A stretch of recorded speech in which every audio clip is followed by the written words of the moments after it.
Ace, I know you said you are a team guy. As long as you're winning, it's okay that you're running the football a lot. But in that same light, how fun was it, the Clemson game, to kind of have the hard work pay off? Nick Jones got going, Bruce got going. How good was that? Man, it was real nice. I mean, we always at the same time that we are team players, we always want to show that we can help this team too. I mean, we could do it too as well. I mean, don't just look at us as the little guys out there running around the field causing distractions. Now we can actually play football too. So it was nice to actually get out there, and especially against our rivals, who show that we can play football at the biggest stage. It seems like the last couple of years, South Carolina being able to beat Clemson, just the entire program, fans, the students, it seems like everybody's just happier because you finished the year beating Clemson. Like, does that just help from maybe every standpoint? It is crazy that you say that, because it's like that one game is like the national championship, like for South Carolina. You gotta understand, me being from Florida, I don't really know like the full tradition of the Clemson South Carolina game. I'm more of a Florida State guy like that. So once I got there, it was just a big shock to me, because outside of Florida State, to me, it was no other rivalries. So it was just real nice. Like, once we beat them the first 3 years in a row, you could tell like how the fans react. Like, man, we own those guys in a row. I mean, like, it's a pride thing for everybody. So it's just real nice to end the season like that. I know when I've talked to you before, you've always kind of been taking a leadership role as far as the receivers go.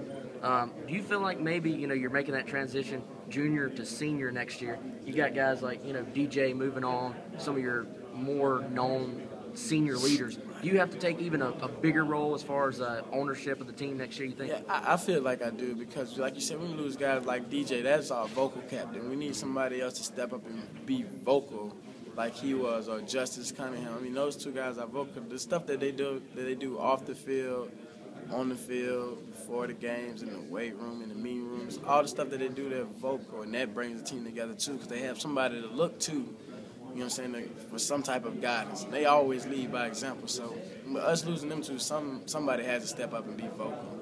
So I'm just looking to be more vocal next year and just have somebody for the younger guys to look up to. For somebody who doesn't cover you guys day in and day out, who's the heir apparent to Marcus, the next every down back? Is he on the roster yet? Man, we really don't know. It's kind of hard to find another Marcus Lattimore, so we'll just have to wait and see. Because like I said, all our running backs are capable of doing it. It's just who wants to do it, honestly. So whichever one wants to step up, I'm quite sure you'll be able to see it clear and cut. When I know Bruce has said before you've helped him kind of develop from the guy played quarterback in high school, right. Took a year off, then he's playing receiver in the SEC. I know Demir always said you helped him in the offseason.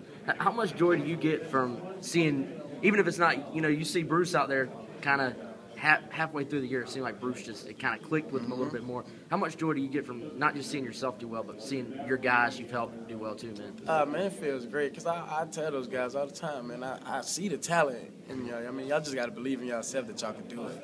And once Bruce just started going, I was like, I told you, man, you just got to believe in yourself. I help him out with like smaller stuff, but honestly, all the athleticism, we all know Bruce has that. So it was just me convincing him that you could do it. You got to go out there like every play, like he can't cover me, but you make the catch every time. Anytime the ball's in the air is yours, and that's the mindset that Bruce goes out there with every single game. Whether it's on the basketball court as well, man. I tell them the same thing, man. They can't guard you. You just got to go out there with that confidence. And once he got that confidence, like I said, you can't take confidence away from anybody. What are you seeing from the young guys that we don't get to see a whole lot of? The Shaq Rollins, Quentin Smith, guys that came in, talented guys still have to maybe take that step forward. What do you see out of those guys? All the talent is there. I mean, all the talent and potential is there, from Quentin Smith to Shaq Rowland to Jody Fuller, to all the young guys that came in, Shamir Jeffrey, all of them, they have talent. Like I said, they just got to build a confidence and actually work hard, get in that playbook, because leaping ability, Shaq Rowland has those. Great hands, Quentin Smith has those. Getting in and out of breaks, breaking tackles, Jody Fuller has that. I mean, they all can do something. Like, I pay attention to everybody, all of the receivers, just to make sure, try to stay on top of them about something. So it's just, if they want to do it, they just got to have that mindset. You kind of, you almost sound like you got a little bit of receivers coach in you. What's it been like, learning under Coach Spurrier Jr.? I know a lot of people ask about Coach Spurrier, but Spurrier Jr., what's it like to learn from him as a receiver? He's actually the one that got me like this because I actually used to pay attention to him more than people think. Like when I was younger, and just to pay attention because when I came here, I wanted to learn a lot.